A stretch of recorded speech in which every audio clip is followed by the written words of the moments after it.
Kayak alat naik.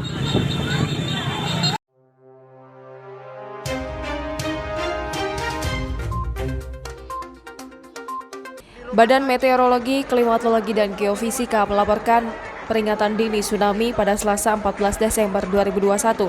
Peringatan dini tsunami ini disampaikan menyusul gempa bumi dengan magnitudo 7,5 di 112 km barat laut Larantuka, Nusa Tenggara Timur pada pukul 10.22 waktu Indonesia Barat.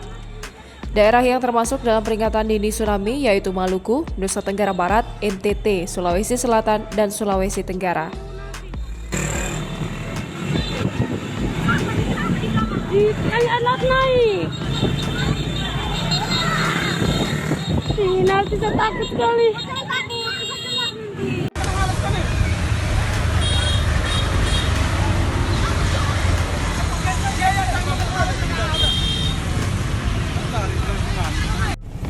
Masyarakat Kota Ende berhamburan di jalan karena diinformasikan air di Pantai Bita Ende sudah naik dari biasanya.